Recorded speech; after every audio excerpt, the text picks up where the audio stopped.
कमरेडहरू, हामीले पार्टी स्थापना दिवस मनाउन थालेको 77 वर्ष पुरा भएर अब 78 वर्षमा प्रवेश गरेको छ र प्रत्येक वर्ष पार्टी स्थापना दिवस मनाउँदै गर्दा कम्युनिस्ट आन्दोलनको अगाडि केही नयाँ चुनौती, केही नयाँ अवसर सहित नै हामीले मनाउने गरेका छौँ।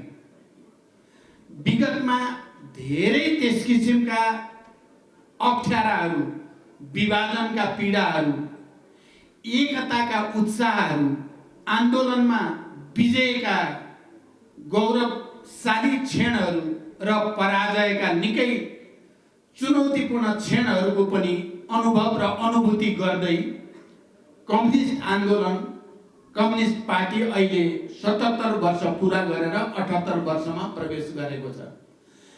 सबभन्दा पहिला त अघि कमरेड माधव कुमार नेपालले भने जस्तै म पनि नेपालमा कम्युनिस्ट पार्टीको स्थापनामा भूमिका खेल्ने कमरेड पुष्पलाल श्रेष्ठ, कमरेड नरबहादुर कर्माचार्य लगायत सबै संस्थापक कमरेडहरूप्रति हार्दिक सम्मान व्यक्त गर्न चाहन्छु, उहाँहरूप्रति श्रद्धा प्रकट गर्न चाहन्छु र कम्युनिस्ट आन्दोलनलाई यो ठाउँसम्म ल्याइ पुर्याउन सशस्त्र सङ्घर्ष, जनयुद्ध र शान्तिपूर्ण आन्दोलनका थुप्रै चक्र पार गर्ने र त्यो क्रममा आफ्नो जीवन उत्सर्ग गर्ने ती सबै महान शहीदहरूप्रति म पार्टीको तर्फबाट हार्दिक श्रद्धाञ्जली र श्रद्धा प्रकट गर्न चाहन्छु। सबै बेपत्ता योद्धा, घाइते योद्धाप्रति पनि पार्टीको तर्फबाट उच्च सम्मान प्रकट गर्न चाहन्छु। त्यसैगरी ती महान शहीद र बेपत्ता योद्धाका परिवारजनहरूप्रति पनि पार्टीको तर्फबाट म हार्दिक सम्मान व्यक्त गर्न चाहन्छु र त्यस्तै हजारौं लाखौं जनताको त्याग, तपस्या, रगत पसिनाबाट नै कम्युनिस्ट आन्दोलन अगाडि बढ्दै यहाँसम्म आइपुगेकोमा ती सबै अग्रजहरूप्रति पनि म सम्मान प्रकट गर्न चाहन्छु। कमरेडहरू, यो पटक हामीले जति बेला कम्युनिस्ट पार्टीको स्थापना दिवस मनाउँदैछौँ, नेपाली कम्युनिस्ट पार्टीको यो केन्द्रीय कार्यालयको प्राङ्गणमा यो क्षण अरू बेलाको भन्दा अलि विशिष्ट, केही असाधारण, पहिलाको भन्दा अलि चुनौतीपूर्ण समयमा हामी यो स्थापना दिवस मनाउँदैछौँ। हामी सबैलाई थाहा भएकै कुरा हो, यो स्थापना दिवस हाम्रो पार्टीको स्थापना दिवसको दिन मात्रै नभएर समाजवादी क्रान्तिका विचारक महान नेता कमरेड लेनिनको जन्म जयन्ती पनि हो। यो पटक 156औं लेनिन जयन्तीका साथसाथै हामीले पार्टीको स्थापना दिवस मनाउँदैछौँ। त्यो लेनिन जसले साम्राज्यवादी युगको परिभाषा गर्यो, जसले साम्राज्यवादका विरुद्ध समाजवादी क्रान्तिको व्यवहारिक रणनीति, कार्यनीति सहित सफलताको एउटा नयाँ झण्डा गाडेर विश्वभरि नै सर्वहारा क्रान्तिको एउटा सन्देश प्रसारित गर्यो। हामी सबैलाई थाहा छ, कम्युनिस्ट आन्दोलन कुनै राष्ट्रिय आन्दोलन मात्रै होइन। कम्युनिस्ट आन्दोलन एउटा अन्तर्राष्ट्रिय आन्दोलन हो र मजदुर वर्ग जसरी अन्तर्राष्ट्रिय वर्गको रूपमा छ र त्यो वर्गको राजनैतिक प्रतिनिधिका रूपमा कम्युनिस्ट पार्टी पनि त्यसको मुख्य पक्ष अन्तर्राष्ट्रिय नै छ। र हामीले मार्क्सवादको कुरा गर्दा या लेनिन माओहरूका योगदानको चर्चा गर्दा पनि हामीले अन्तर्राष्ट्रिय आन्दोलनको सन्दर्भमा नै त्यसलाई बुझ्ने गर्दछौँ र हाम्रा संस्थापक नेताहरूले नेपाल कम्युनिस्ट पार्टीको स्थापना पनि लेनिनको जन्मदिन पारेर नै गर्नुको पछाडि यसको अन्तर्राष्ट्रिय आयामलाई, यसको अन्तर्राष्ट्रिय भूमिका र महत्त्वलाई स्थापित गर्नु थियो भन्ने कुरा पनि हामीले सम्झिनु पर्दछ। र यो पटक हामी जति बेला पार्टी स्थापना दिवस र लेनिन जयन्ती मनाउँदैछौँ, हामीले एकातिर अन्तर्राष्ट्रिय आन्दोलनमा पनि केही नयाँ जटिलता, केही नयाँ ध्रुवीकरण, नयाँ परिस्थितिको बीचमा हामीले यो स्थापना दिवस मनाउँदैछौँ। मैले अहिले लामो व्याख्या गर्न त सम्भव छैन, तर म कमरेडहरूलाई केमा थोरै ध्यान आकर्षित गर्न जरुरी सम्झेको छु भने प्रथम विश्वयुद्ध र द्वितीय विश्वयुद्ध दुईटा ठुल्ठुला युद्धहरू भए। प्रथम विश्वयुद्ध पनि र दोस्रो विश्वयुद्ध पनि सर्वहारा वर्ग, मजदुर, श्रमजीवी र पुँजीपतिका बीचमा लडाईँ परेर भएको युद्ध थिएन। हामी सबैले यसलाई स्मरण गर्न जरुरी छ। त्यो पुँजीपति वर्गकै विभिन्न लुटेरा गुटहरूको बीचमा अस्वस्थ प्रतिस्पर्धाको परिणामको रूपमा प्रथम विश्वयुद्ध भएको थियो र पुँजीपति वर्गका डाङ्काहरूको बीचको लडाईँबाट नै दोस्रो विश्वयुद्ध पनि अगाडि आएको थियो। प्रथम विश्वयुद्धको त्यो अन्तर्विरोधको भित्रबाट लेनिनको नेतृत्वमा त्यहाँको कम्युनिस्ट पार्टी बोल्सेविक पार्टीले साम्राज्यवादी युद्धका विरुद्ध समाजवादी क्रान्तिको झण्डा उठाएको हो। यद्यपि लेनिनको पार्टी त्यति बेला धेरै ठुलो विशाल पार्टी त थिएन, तर लेनिनले लिएको नीति, सिद्धान्त, विचार, रणनीति, कार्यनीतिहरू वैज्ञानिक थियो, वस्तुवादी थियो, ऐतिहासिक रूपले सर्वहारा श्रमजीवी वर्गको निम्ति अत्यावश्यक पनि थियो। त्यसकारण पुँजीपतिहरूको बीचको लडाईँलाई समाजवादी क्रान्तिको अवसरको रूपमा सदुपयोग गर्न उहाँ अगाडि बढ्नुभयो र पहिलो समाजवादी क्रान्ति सफल पनि भयो। त्यसरी नै दोस्रो विश्वयुद्ध पनि पुँजीपतिहरूको बीचमा विभिन्न गुटहरूको बीचको लडाईँ नै थियो र रुसी कम्युनिस्ट पार्टीको नेतृत्वमा त्यति बेलाका पुँजीपतिहरूको र सबभन्दा उग्र र तीव्र रूपमा देखा परेको फाँसीवाद, जर्मनको हिटलरको फाँसीवादका विरुद्ध समाजवादी क्रान्तिको राष्ट्रिय युद्धको नयाँ झण्डा उठाएपछि विश्वका धेरै देशमा जनवादी र समाजवादी क्रान्ति सम्पन्न भयो। कमरेडहरू, म के भन्न खोज्दैछु तपाईँहरूको अगाडि भने अहिले फेरि एकचोटि पुँजीपतिहरू विश्वको विभाजन, पुनर्विभाजन गर्ने, विभिन्न रूपमा विश्वका जनतालाई लुट्ने गुटहरूको बीचमा अहिले फेरि एकचोटि ठुल्ठुला युद्ध र ठुल्ठुला अन्तर्विरोधहरू जन्मँदैछन् र परिस्थिति यस्तो बन्दैछ कि तेस्रो विश्वयुद्धतिर त जाने होइन भन्ने सन्तास विश्वभरि फैलिएको छ। अहिले भर्खरै इरान, इजरायल र अमेरिकाको बीचको युद्धको स्थिति मध्यपूर्वमा जसरी फैलिँदैछ, रुस युक्रेनवाला युद्ध 4-5 वर्षदेखि हामीले देखिराखेका छौँ। प्यालेस्टाइन र इजरायलका बीचको दशकौँदेखिको लडाईँ अझ चर्किँदैछ। र मैले भन्न के खोजेको छु भने फेरि एकचोटि पुँजीपति वर्ग निकै ठुलो सङ्कटमा परेको छ। उनीहरूका विभिन्न गुटहरू आपसमा स्वार्थको निम्ति फेरि मर्न मार्न तिनीहरू तम्सेका छन्। सर्वहारा श्रमजीवी जनता होइन। उनीहरूले जनताको कत्लेआम, नृशंस हत्याको फेरि त्यही पाशविक चरित्रको प्रदर्शन अहिले गरिराखेकै छन्। मेरो भनाइको तात्पर्य के छ भने यो फेरि पुँजीपतिहरू नवउदारवादमा देखा परेको सङ्कट, पुँजीपतिहरूका विभिन्न डाका गुटहरूको बीचमा देखा परेको सङ्कटलाई समाधान गर्न साम्राज्यवादले फेरि एकचोटि युद्धको सहारा लिँदैछ र विश्वभरिको जनतालाई युद्धतिर धकेल्ने दुस्साहस गरिरहेको हामीले देखेका छौँ। यसलाई कसरी बुझ्ने? हामी कम्युनिस्टहरूले, हामी मार्क्सवादीहरूले, हामी वैज्ञानिक भौतिकवादका पक्षधरहरूले भन्ने प्रश्न धेरै महत्त्वपूर्ण प्रश्न छ। जसरी लेनिनले साम्राज्यवादी युद्धका विरुद्ध समाजवादी क्रान्तिको झण्डा उठाउनु भयो, जसरी हिटलरको फासिजमका विरुद्ध रुसी कम्युनिस्ट पार्टी र संसारभरिका श्रमजीवी जनताले जनवाद र समाजवादको झण्डा र राष्ट्रिय युद्धको झण्डा उठाएर क्रान्ति सफल अब फेरि भिन्न परिस्थितिमा हामी कम्युनिस्टहरू र श्रमजीवीहरूको काँधमा एउटा विश्वव्यापी महत्त्वको ऐतिहासिक जिम्मेवारी आएको छ। कमरेडहरू, हामी सबैले बुझ्नै पर्छ यो कुरा, यो धेरै महान कुरा छ।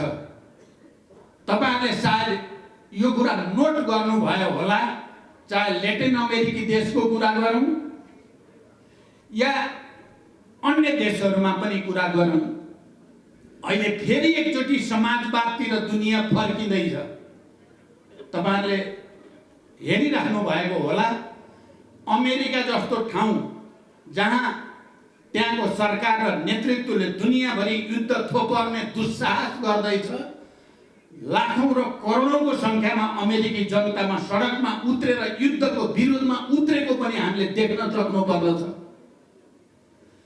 तपाईहरुले यो कुरालाई पनि नोट गर्नुपर्दछ। अमेरिकामा नै फेरि न्युयोर्क लगायतका शहरहरूमा कम्युनिस्ट पार्टीको झण्डा लिएर त्यहाँका श्रमजीवी जनताहरू पनि सडकमा उत्रिन सुरु गरेका छन्। त्यस्तो बेलामा हामीले नेपाली कम्युनिस्टहरूले यहाँ पार्टी स्थापना दिवस मनाउँदै छौं भने हाम्रो के अन्तर्राष्ट्रिय दायित्व हुन्छ भन्ने कुरा हामीले गहिरो गरी विचार गर्नुपर्दछ। अन्तर्राष्ट्रिय हाम्रो भूमिका के? साम्राज्यवादी युद्धका विरुद्ध समाजवादको पक्षमा हामीले विश्वभरिका श्रमजीवीसँग नयाँ सिराबाट एकता गर्ने, सायद तपाईहरुले यो पनि हेर्नुभयो होला, केही दिन अगाडि हाम्रो पार्टी समेत संलग्न भएको दक्षिण एसियाका विभिन्न कम्युनिस्ट पार्टी र क्रान्तिकारीहरूको एउटा संयुक्त वक्तव्य निक्लिएको छ। साम्राज्यवादी युद्धका विरुद्ध, साम्राज्यवादी हस्तक्षेपका विरुद्ध फेरि हामी एक भएर उठ्नुपर्छ भन्ने अपिल प्रकाशित भएको थियो। साना साना झिल्का जस्ता देखिन सक्छन्। अमेरिकामा फेरि कम्युनिस्ट पार्टीको झण्डा बोकेर हिँड्ने त्यहाँका मजदुरहरू, या ल्याटिन अमेरिकी देशमा विभिन्न खालका साम्राज्यवादी हस्तक्षेप र षड्यन्त्रका विरुद्ध लड्दै पड्दै त्यहाँका कम्युनिस्टहरू र वामपन्थीहरू सत्ताको सङ्घर्षमा कहिले नराम्रोसँग पराजय भोग्दै र फेरि त्यो पराजयबाट शिक्षा लिएर फेरि नयाँ नयाँ विजयका झण्डा गाड्दै अगाडि बढेका तपाईँ हामी सबैलाई थाहा छ। ब्राजिलको इतिहास, त्यहाँका वामपन्थीहरूको के भयो? पहिला शान्ति प्रक्रियामा आइसकेपछि कसरी त्यहाँका वामपन्थीले चुनाव जिते, सरकार बनाएर केही वर्षपछि तिनै मानिसहरूमाथि साम्राज्यवादी र प्रतिक्रियावादीहरूले अनेक षड्यन्त्र र प्रपञ्च गरेर उनीहरूलाई जेल हालियो, भ्रष्टाचारको आरोप लगाइयो।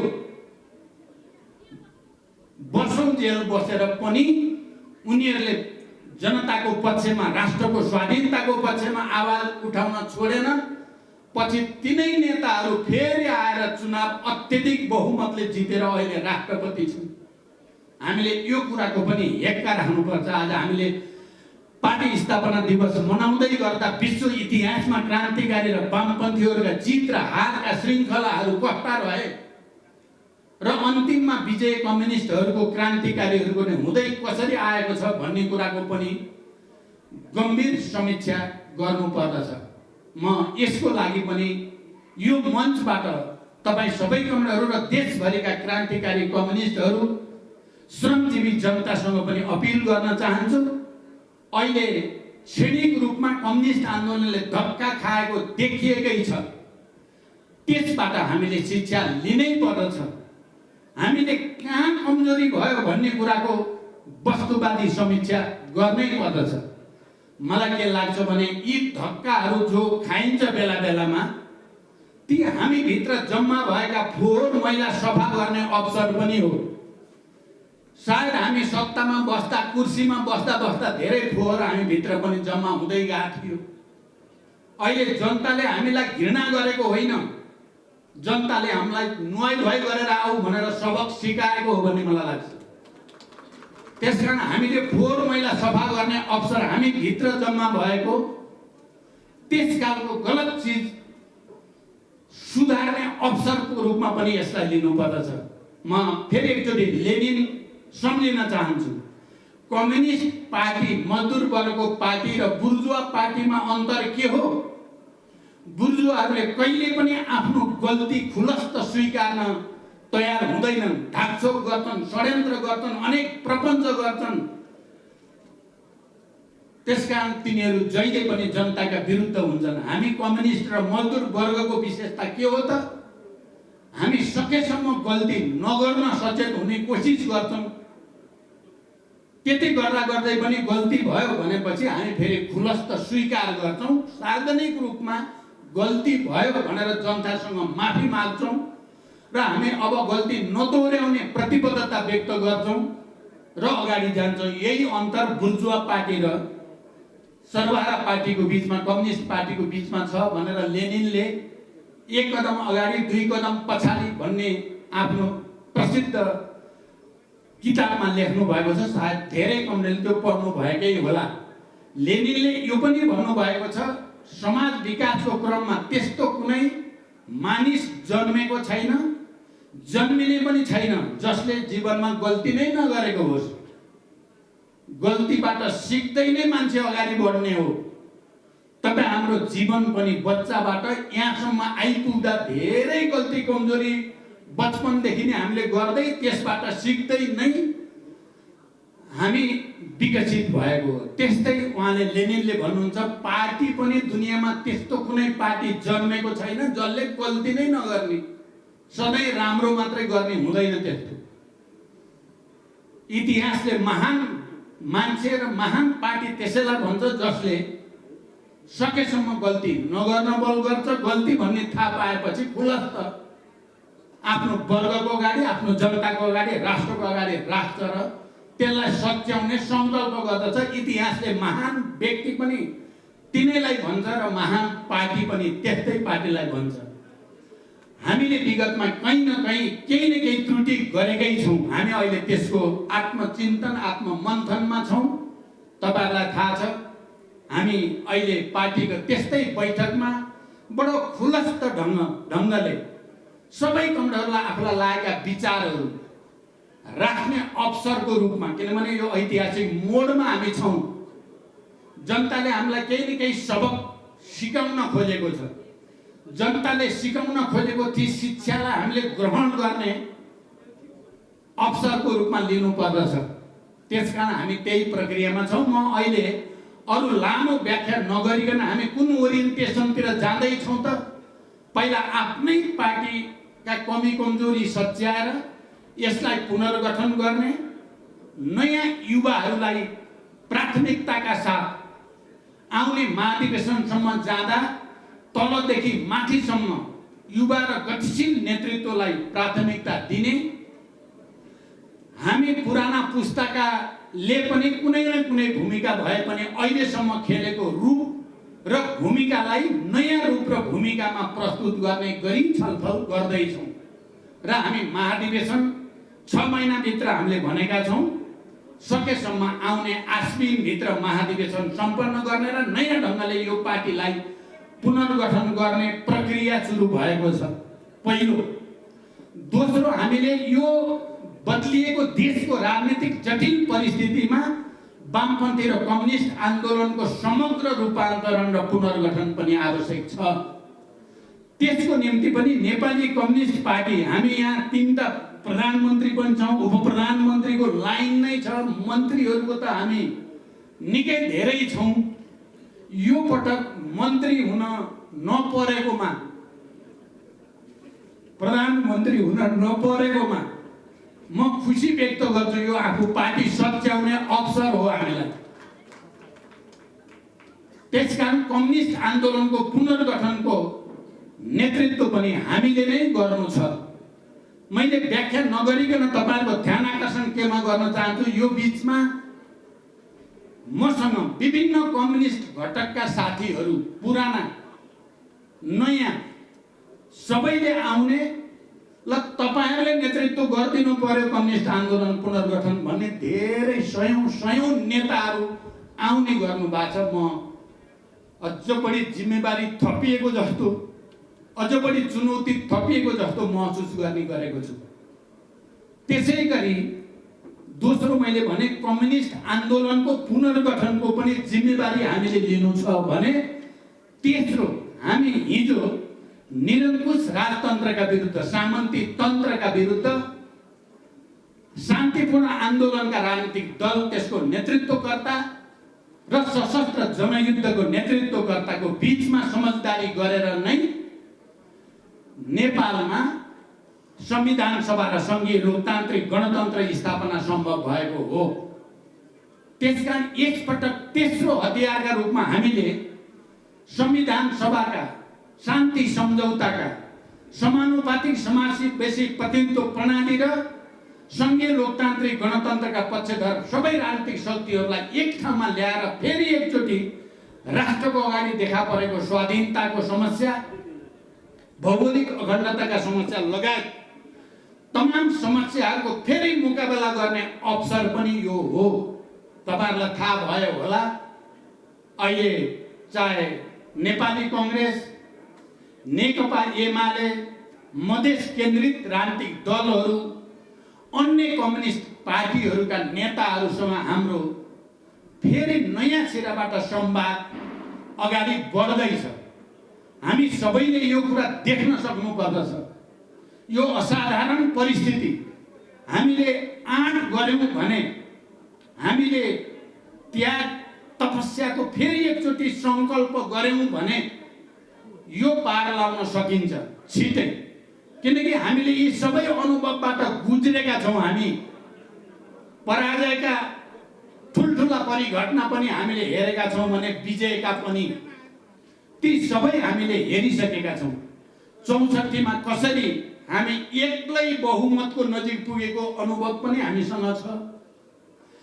74 मा नेपाली कम्युनिस्ट पार्टी 2/3 को नजिक पुगेको पनि अनुभव हामीसँग छ। अनि अहिले नराम्रोसँग धक्का खाएको पीडा पनि हामीसँग छ।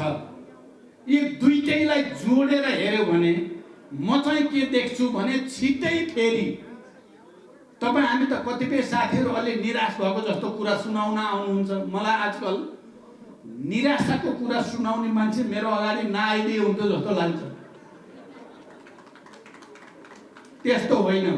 म के देख्दैछु भने तपाई हामीले सोचे भन्दा छिटै जनताको आन्दोलनको, समाजवादको, कम्युनिस्ट पार्टीको एउटा अर्को उभार छिटै आउँदैछ। हेर्नु होला, छिटै आउँदैछ। तपाई हामीले सोचे भन्दा छिटो लक्षण त देख्नु भएको छ नि। हिजो आज सरकारमा बस्नेहरूका काम कारबाही त देखेका छौं। अहिले म बढी भन्दिनँ, राम्रो गर समर्थन हुन्छ भनिया छ, तर लक्षण त देखि त राखेको छ। समाज, परिवार, पार्टी सबै नै हामी वैज्ञानिक ढंगले विचार गर्यौं भने समाज पनि हजुरबा, हजुरआमा, बुवा, आमा, छोरा, छोरी, नाति, नातिना मिलेर बन्या हुन्छ नि परिवार। बल्ल न त्यो परिवार पूर्ण परिवार, सन्तुलित परिवार, राम्रो परिवार हुन्छ। बुढा मात्रै भयो भने त्यो परिवार परिवार हुन्छ र? ठिटा मात्रै, ठिटी मात्रै भयो भने त्यो परिवार परिवार पूर्ण परिवार हुन्छ र? हुँदैन नि। बच्चाको पनि परिवार हुँदैन। समाज हेर्यो भने पनि समाजमा पनि वृद्धहरू पनि छन्, प्रौढहरू पनि छन्, युवाहरू पनि छन्, नवयुवाहरू पनि छन् र त समाज चलिराखेको छ भने पार्टी पनि त्यस्तै हो।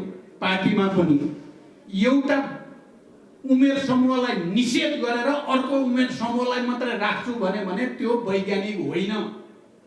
त्यो अवैज्ञानिक कुरा हो, अवस्तुवादी कुरा हो, मनोगत कुरा हो। त्यो दुर्घटनातिर लैजाने कुरा हो। समाजलाई जाँदैन सही ढंगले। सबैको सन्तुलन अनिवार्य छ।